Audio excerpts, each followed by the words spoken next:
இது பார்த்தீங்களா, அது ஆக்சுவலாக பங்குனி உத்திரத்துக்கு முன்னாடி நடந்தது. முனீஸ்வரர் கோயில் ஃபங்க்ஷனு. முனீஸ்வரர் கோயில் வந்து இந்த கோயில் வந்து எனக்கு ரொம்ப பிடிக்கும். இது வயல்வெளியில் இருக்கும், மெயின் ரோட்டு வாசல்லையே. இங்கேருந்து பார்த்தோன்னா நிலா கீழேருந்து ஏறுறதே நல்லா தெரியும். அதுவும் பௌர்ணமிக்கெலாம் செம்ம சூப்பராக நிலா தெரியும். இந்த பக்கம் திருமணம் முனீஸ்வரர், முனீஸ்வருக்கு ஆப்போசிட்டில் பௌர்ணமி நிலா அவ்வளோ செம்மையாக சூப்பராக இருக்கும். நல்லா அவ்வளோ கிளியராக தெரியும். அதுவும் கொஞ்சம் க்ளவுடின்னா மழை பெய்யுறதுல நிலா தெரியறது அவ்வளோ அழகாக இருக்கும். இது காலையிலேயே வந்து அந்த விசேஷம் வருஷத்துக்கு ஒருக்க பண்ணுவாங்கள்ல, அந்த இது வந்து காலையிலேயே ஆரம்பிச்சிருவாங்க. காலையில் 6:30 7 மணிக்கெலாம் ஆரம்பிச்சிருவாங்க. ஆரம்பித்து 11:30 1:30 அந்த மாதிரி டைமில், மதியம் டைமில் முடியும்.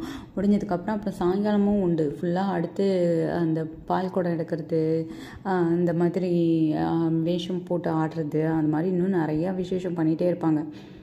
அதுவும் அது சுற்றி உள்ள, அது கொஞ்சம் வில்லேஜில் இருக்கிறதா, சுற்றி உள்ள ஊரில் உள்ளவங்க எல்லாருமே வந்துடுவாங்க. வந்துட்டு அவங்க இது எல்லாருமே எடுத்து பண்ணுறது. அப்புறம் சாப்பாடும், காலையிலையும் சாப்பாடும் அங்கே தான், மதியமும் சாப்பாடும் அங்கே தான். அன்றைக்கே தான் கிடா வெட்டுவாங்களா இல்லை மறுநாள் கிடா வெட்டுவாங்களான்னு தெரியல, அதை நான் மறந்துட்டேன்.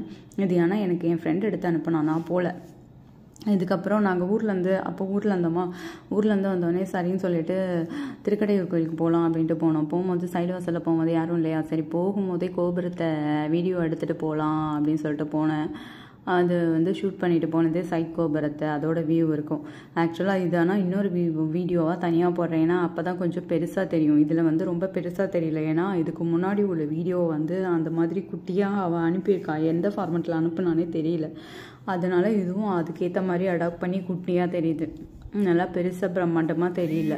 அதே மாதிரி இந்த மாடு வந்து நாங்கள் கோசாலைக்கு ஒரு தடவை போயிருந்தோம்.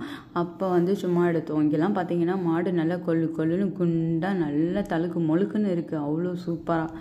அதே மாதிரி இது வந்து அந்த மாடோட அவுட்லெட், இது கண்ணன் குழல் ஊத்துற மாதிரியே இருக்கும், ரொம்ப அழகாக இருந்தது.